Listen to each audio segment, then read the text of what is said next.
Hey there, welcome to Kitty Witty Papercraft. In this video, I am going to be doing a flip through of my latest Little Golden Book junk journal. I'm so excited to be doing a Little Golden Book junk journal again. These are the journals that I started out doing, and I haven't done them for a while, and I really miss working in this size and just with these covers. I just love the Little Golden Book, or just any like vintage children's book covers, and I really miss doing that. I think I've only done maybe 4 or 5 this year, and we're almost to the end of the year. Now I'm getting ready to start on my Christmas journals, and those are all going to be Little Golden Book journals. So I'm really excited for that, actually. And working in this one has really helped me remember like how much I love doing these.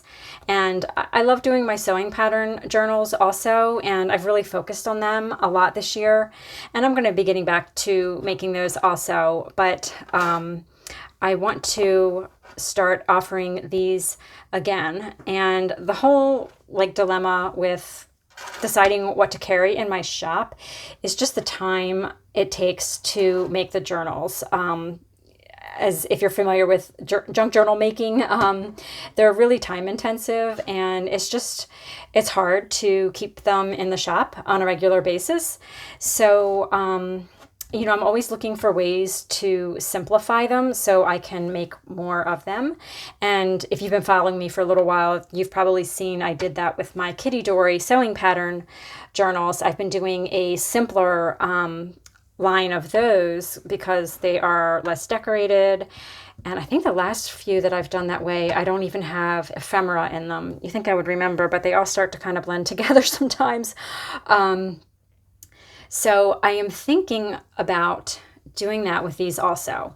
So when I started thinking about simplifying these and how I could do that, one idea I had was to do a smaller spine. So that's what I did with this one. This one has a 1¼ inch spine. So most of my Little Golden Book junk journals have always had 2-inch wide spines.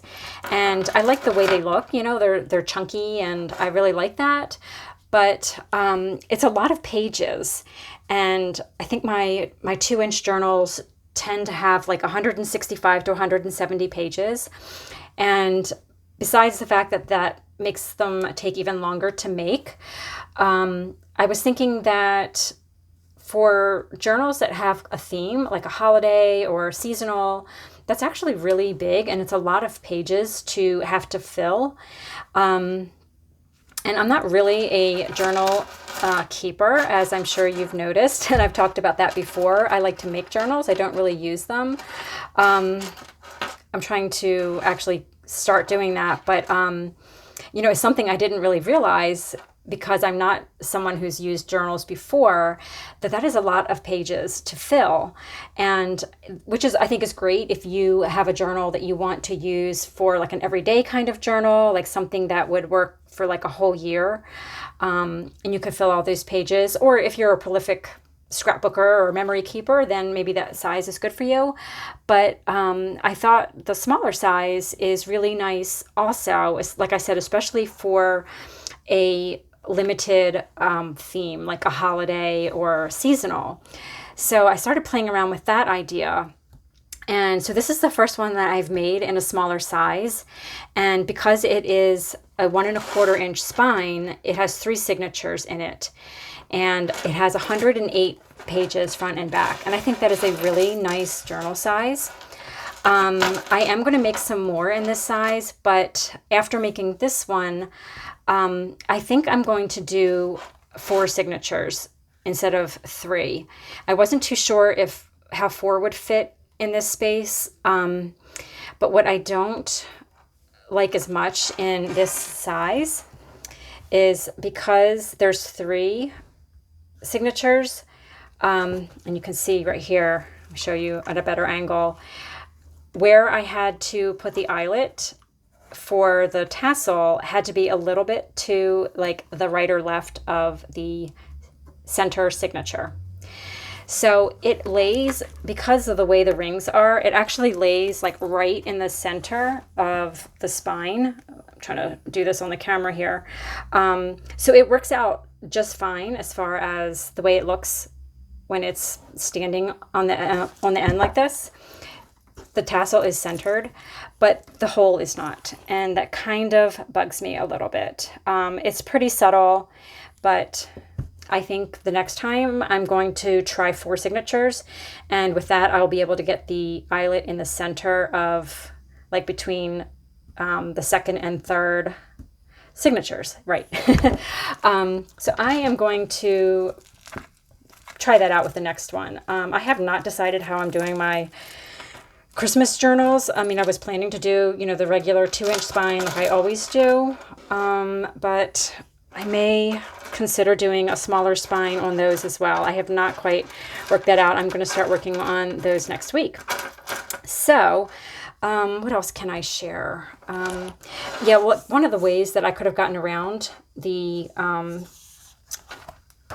eyelet working in the center with 3 signatures would have been to cut the size of my pages down so they weren't as tall, but I don't like the way that looks as much. I like the pages to come almost to the top of the book, just like on a regular book or journal. So I really didn't want to do that as an option. So I may try to see how 4 signatures fit in this 1 1/4 inch spine, because I really like the size of this. This is a great size to, you know, throw in your bag. If it's something you want to take on the go, it's a little bit more portable, I think. And yeah, so, and it's fewer pages, and I think it would not be as intimidating to fill up. So that's kind of where I'm at with these. And I'll do a flip through for you to see. So this one has a tassel, and I've got a bunch of little like fall themed charms on this one. So there's like a little squirrel and some mini pumpkins, a scarecrow, some leaves, and then just some beads that coordinate with the colors in the tassel. And that's another idea I'm kind of playing with. If I'm going to do these in a smaller size and simpler, so these do not have any trims on them or like pockets. I did fill them with the ephemera that is going with this journal, but I thought I could simplify these even more if I don't sell them with a tassel. So let me know what you think of that. I haven't quite decided if I would want to do that or not. I feel like the tassel with my little golden book journals is sort of, I guess, like a signature part of my style. And I don't know if I would want to do these without a tassel. But, you know, I could do like a much lower cost line if I just did the journals with the pages and no tassel or trims, and maybe even not ephemera. So let me know what you guys think of that idea, and I will play around maybe with doing some different options. Okay, so I'll just go ahead and do a flip through of this real quick. Like I said, it's 108 pages, and I use scrapbook papers from a variety of different collections. I will put all of that down in the description box below, and there's a lot of ephemera in this journal too, and everything is just paper clipped in, so you can take things out and move things around. So I will just do a quick flip here so you can see. It's a recipe card. I love these little mini postcards. Have you ever seen these? They come in like a pack, and this was a pack of postcards for Dayton, Ohio, and it was just like images from the city, and I thought the colors were really nice in this journal. And I've got 3 of the pages from this book in this journal too. Lots of space there to journal on. A recipe card from Betty Crocker Library. I did put one pocket in here because I really, really wanted to use some of this vintage calico fabric that I have, and I thought it went really well in this journal, so I did make one little pocket in here. So this is just an image that is like a journaling card that you can use to journal on. This is one of my favorite pieces of ephemera. It is a chocolate milk, like, it's a wrap for, I guess, a chocolate milk package of some sort. I never really looked at it super closely, but I love the colors and the graphics on this. So that would be something fun to kind of add as a background on one of your pages. And a vintage playing card. Put this back. I want to put everything back inside so I remember where I put things.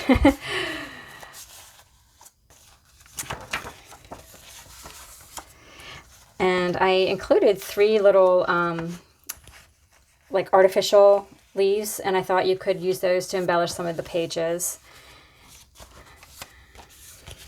Lots of nods to Thanksgiving in here. There's a bingo card and a little book, page from a little junior elf book, and a vintage flash card. And this seed packet has a bunch of small pieces of ephemera in it, tickets and stamps, some tags, a Monopoly card, a little vocabulary card that says food on it. I think that's a Latin card, and then this little printable that can be used as a journaling card.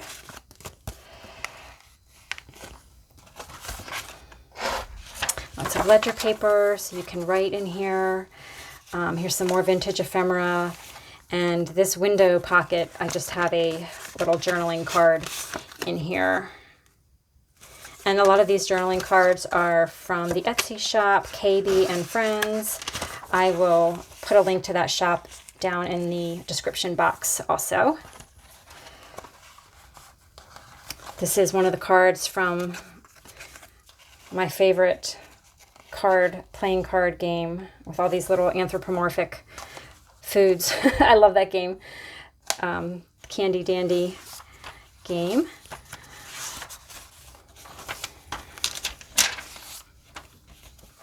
I thought this vintage guest check was interesting. Wing Fat Company.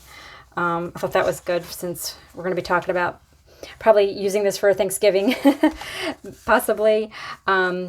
And isn't this fun? I love, love, love these. I've only got a handful of these I've been able to get over time.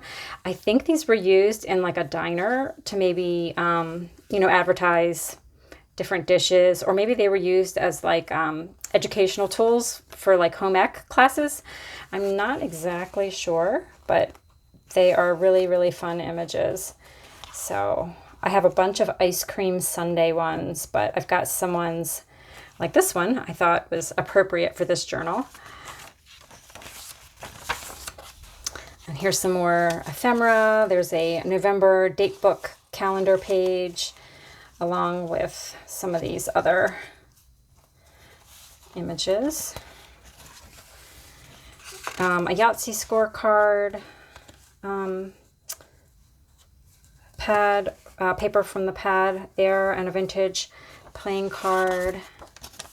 A sewing pattern envelope is a great place to tuck in some journaling pieces. These two are vintage.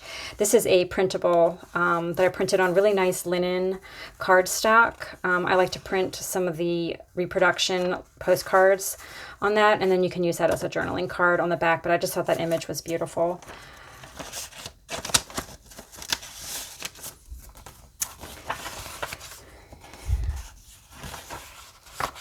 Love this paper. This is from Fancy Pants Designs Yellow Door Collection.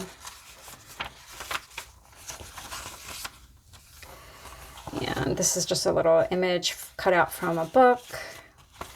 Some more ephemera for journaling on, some vintage buttons.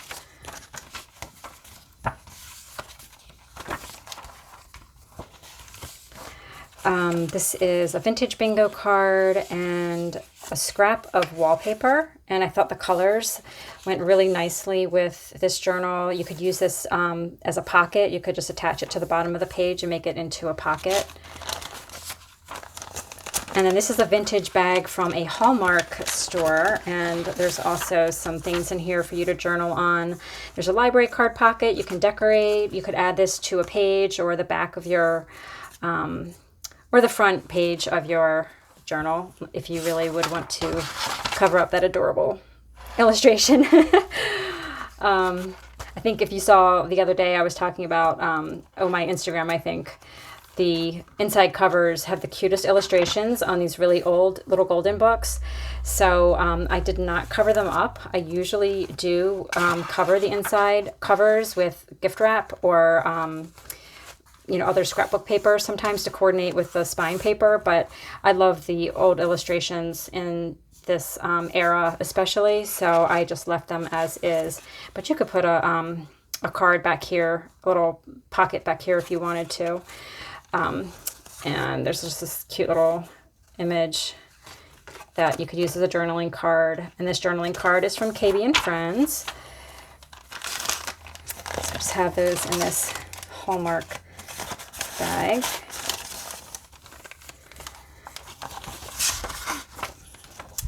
So the back of this Thanksgiving Day song book page was Christmas. So I actually covered up the bottom part with a vintage postcard. And so I had a couple thoughts about this page. You could certainly cover it up like I did with like this postcard. You could do a pocket or something, like a side pocket here, if you did not want to have any references to Christmas on this. But I also kind of thought, since this is almost at the end of the journal, this could be sort of like a prelude to Christmas. Sometimes you start preparing for the Christmas holiday in November, so you may want to leave that as is. So I just kind of left that open for the owner of this to do what they want with it. That's the back of that little Hallmark bag. This is a page from one of those little Hallmark gift books, and I love this obviously for the fall scene and the colors, but there's a lot of blank space too. So you could write, you could put a quote here. So that page has a lot of options for you. And then there's just some vintage ephemera attached there. Some more vintage ephemera here. And this is from a Junior Elf book also. And the back I left plain also. I sometimes cover this with fabric, but I loved the colors on this, and I felt they went well with the fall kind of color scheme, and just a neat graphic design on that. So I left that as is on this journal. So this journal is going to be in my restock this week on Sunday, November 3rd at 7 p.m. Eastern Standard Time, if you're interested in it. If you have any questions about anything that you saw in here, or you want to give me some feedback about maybe offering some smaller, simpler little golden book junk journals, I'd love to hear your thoughts on it. Thank you so much for joining me today. Hope you're having an awesome day, and I will see you guys really soon.